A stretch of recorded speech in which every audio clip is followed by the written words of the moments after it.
Hello to our 911 and first responder partners. My name is John Park, and I am the Communication Center Manager for Classic Air Medical and Portneuf Air Rescue. And I'm just showing you a quick demonstration of our new FlightCall app. This is going to be kind of a quick and dirty demo just to give you a quick idea of the features in case you're considering using it with your agency, or if you've heard from another agency that they're using it, kind of what it's all about. So the entire program is based off of a website. So you can access this from the web, which is what we recommend doing for your 911 dispatchers, or it can be downloaded as an app through iOS or Android, and we recommend this for your first responders. So many of you already have tablets or iPhones that are department issued that you can take with you on call. This gives you a tool to both launch a helicopter directly or to track the status of an already ordered helicopter. So really quick, the biggest benefit of this, and this is kind of the major reason why I think you'll see benefit in your department. In the profile here, you can see I can link up multiple agencies. So right now, my FlightCall app is looking at Bannock County 911, Bannock County Ambulance, and Pocatello Police Department. If any of these agencies launch a helicopter, all of these agencies will see it.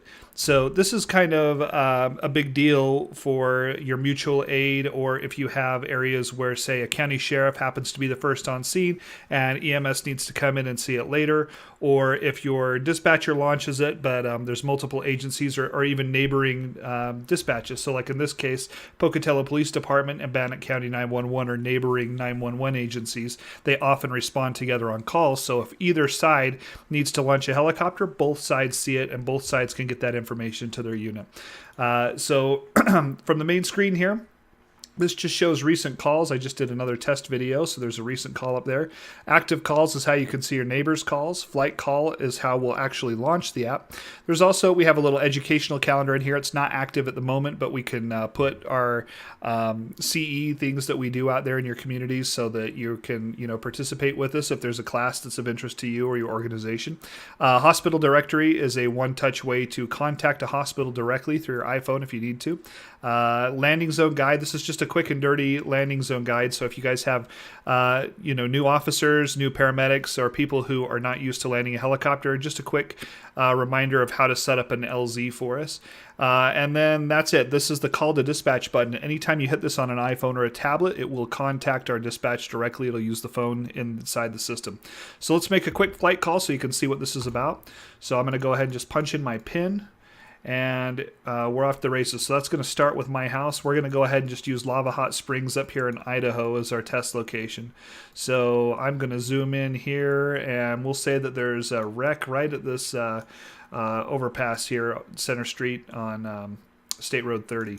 So double clicking drops the pin. This is another big deal for us, at least in the communication side, because now we don't have to transpose coordinates. We don't have to worry about incompatible formats. What we have here is exactly what we need. All the digits are done by the computer, so there's no human error in the person giving the coordinates or the person hearing the coordinates. We're going to get to the right spot every time.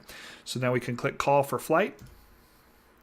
And we'll say that this is Bannock County 911 who's calling. The agency's already put in, the coordinates are put in, the address is already put in. If you guys happen to have the weight, that's very helpful for us for planning fuel. Otherwise, we just have the notes. So best practices, if you're going to have an officer or an EMS do it, just put your unit number, your call sign, so that we know who it is that launched this. Or if it's going to be the dispatch center, you don't need to worry about that. So I'm just going to write test in here just so that we know it's a test on our communication center's end. And we'll just say this is going to be a rollover. 3 patients. That's all we know at this point, right? So we'll send it. This asks, has any other unit turned it down the request? This is really important for us to know if we happen to be in an area where we might be your second or third in.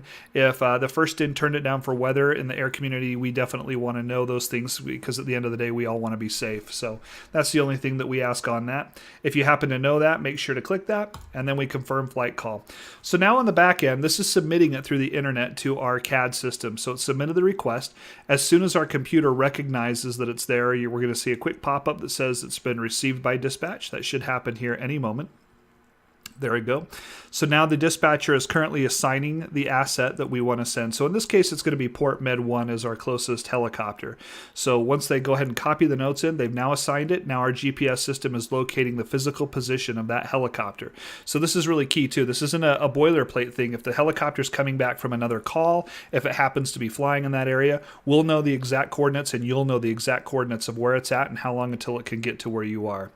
So once it has the location on it, it's going to go ahead and pop up a map for us. By the way, at any time, if this you needed to cancel a request, it can be canceled here, or you can one-touch call our dispatch here as well. This last step always takes just a minute or so, just because it takes a minute for the GPS to kind of pinpoint the location of the helicopter. There we go. So now it's over here on the pad at Portneuf Hospital, and it shows a line to where the call is. You can see down here we have our ETE, that's the estimated time en route. We should be 21 minutes until we get there. Transposes that into a time for you for an estimated time of arrival. The tail number of the bird that's going to be coming, and then once we get flying, it'll show you how many minutes we've already been in flight. So 3 minutes along the way, this will say 3, and this should cut down to 18 minutes. And now here's another big game changer for you. So let's say that this was the initial area of where the call was, but your officer or your medic has arrived, and it turns out it was actually over here at the KOA, the road, the turnoff to the KOA here. You can change pickup point, drop the new one, and confirm, and then we now have it back on our end. The pickup point's been updated, and the helicopter can change coordinates there. One last big feature that's really nice is you can contact with us 2 ways. You can obviously call us, or we have kind of a text messaging thing in here. So we'll say that in this case, the officer has arrived. They confirmed that there's 3 patients and 1 patient's echo. So they could say 3 patients, 1 echo, 1 delta, 1 alpha. We'll say. I don't know if you guys use that terminology. That just is basically the severity. We have 1 patient who's dead, 1 who's in critical condition, and 1 who's kind of a walking wounded. So we'll go ahead and send that.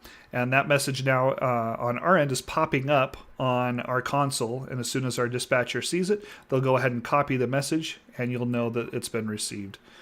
So we should see that here any moment. We can also close back out of this. It'll pop up a little notice here. One thing to note, we will never contact you directly through this unless you've already contacted us through it first. If we need anything, whether it was your ground units or your dispatch, we're going to contact your dispatcher to let them know of any updates unless you've already utilized this button. So see, we're here, we got copy, thank you for the update. That's great. Now we might, if we already know you're using this, we might try to contact you through that. Otherwise, we will go through your dispatch. So that's about it for the flight. If at this point, maybe you got here and let's say instead of those patient conditions, it was a no big deal, you just needed to cancel us, click cancel. Done. We are off the grid. We are returning to base if we haven't lifted. You can also notice when you launch, there's also the standby. So if you just want us on standby or if you want us for a flight, either of those can easily be done. None of this took any phone calls, and everybody was on the same page. So we hope that this will work for your agency. Again, the cost of this whole service is free. We have the apps online. We've already paid for it. All we need to do is kind of help you go through the setup process to make sure we have it, have you set up in our system properly and that you're linked to the appropriate agencies. And other than that, we're good to go. If you are in need of tablets or a device to put this on, I'd recommend you contact me directly with your needs. My phone number is 801-309-5053, and my email is, actually, I'll just put this on the screen here. I'll just put it all up on the screen. There's my contact information, and if you need to get any of those things, contact me directly, and we'll see what we can do to help you out. Otherwise, I hope this answers any questions you might have about our app, and we look forward to working with you. Thanks for all you do for us.